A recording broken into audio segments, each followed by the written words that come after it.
PewDiePie Kids. Nursery rhymes and pastime stories for children and kids of all ages. King Grizzlybeard by the Brothers Grimm. A great king of a land far away in the east had a daughter who was very beautiful, but so proud and haughty and conceited that none of the princes who came to ask her in marriage was good enough for her, and she only made sport of them. Once upon a time, the king held a great feast and asked thither all her suitors, and they all sat in a row, ranged according to their rank. Kings and princes and dukes and earls and counts and barons and knights. Then the princess came in, and as she passed by them, she had something spiteful to say to every one. The first was, "Too fat." "He's as round as a tub," said she. The next was, Nursery "Too tall." rhymes "What a and maypole," pastime said she. stories The next for was, "Too short." children and "What a kids dumpling," of all said she. ages. The fourth was too pale, and she called him Wallface. The fifth was too red, so she called him Coxcomb. The sixth was not straight enough, so she said he was like a green stick that had been laid to dry over a baker's oven. And thus she had some joke to crack upon every one. But she laughed more than all at a good king who was there. "Look at him," said she. "His beard is like an old mop. He shall be called Grizzlybeard." So the king got the nickname of Grizzlybeard.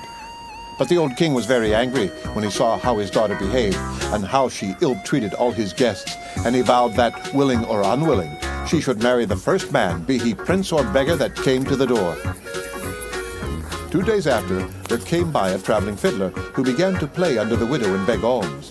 And when the king heard him, he said, "Let him and come in." pastime So they brought in a stories dirty-looking for fellow, children and when he had sung and before the kids king and of the all princess, he ages. begged a boon.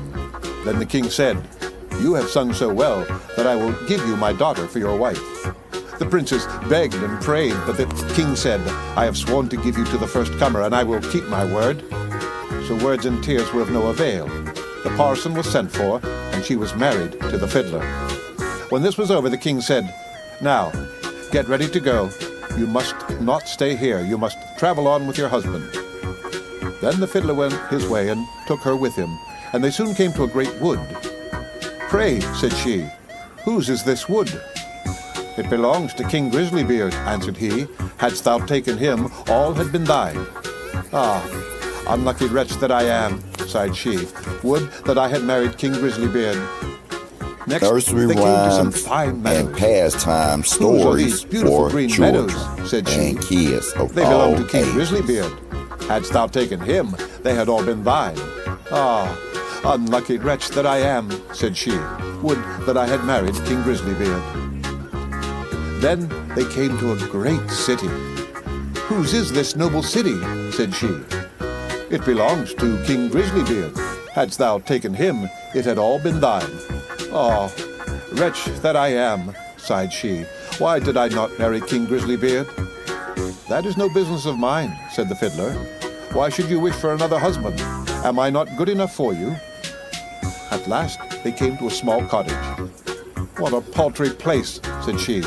"To whom does that little dirty hole belong?"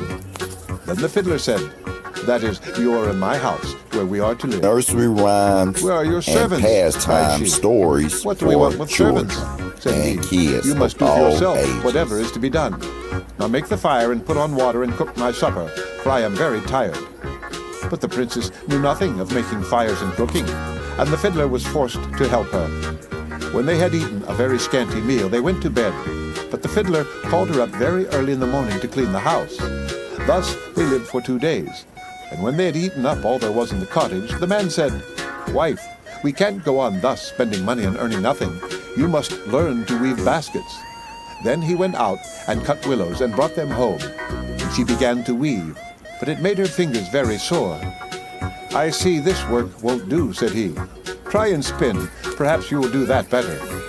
So she sat down and tried to spin, but the threads cut her tender fingers till the blood ran. Nursery "See rhymes now," said the and fiddler, "you are good for pastime nothing. stories You can do no for work. children What a bargain I have and got. kids of all However, ages. I'll try and set up a trade in pots and pans, and you shall stand in the market and sell them."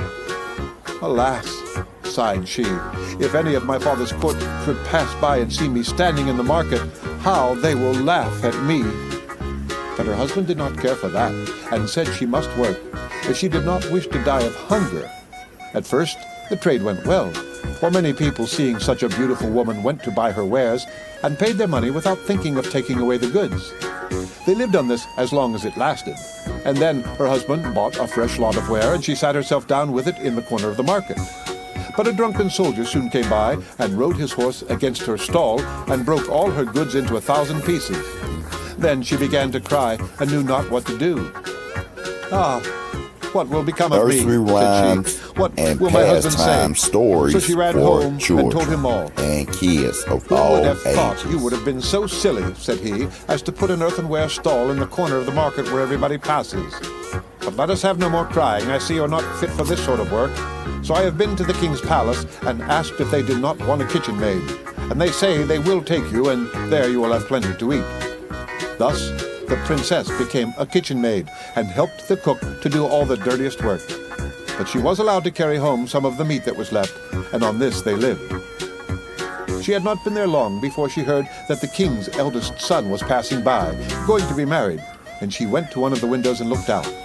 Everything was ready, and all the pomp and brightness of the court was there.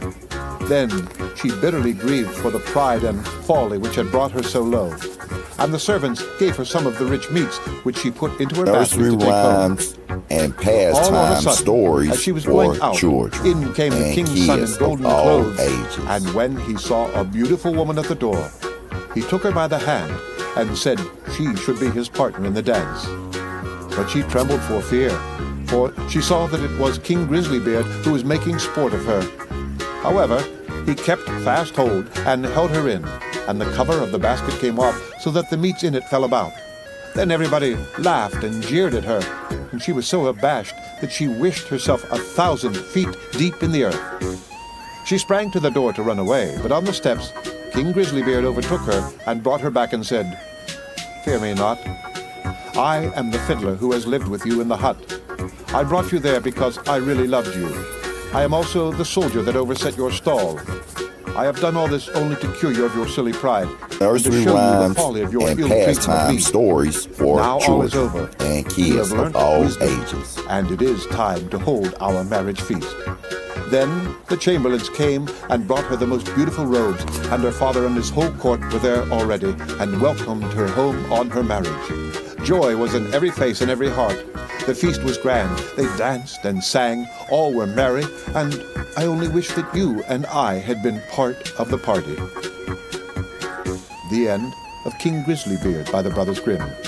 Read by Rick Kishner for Lit to Go on the web at fcit.usf.edu.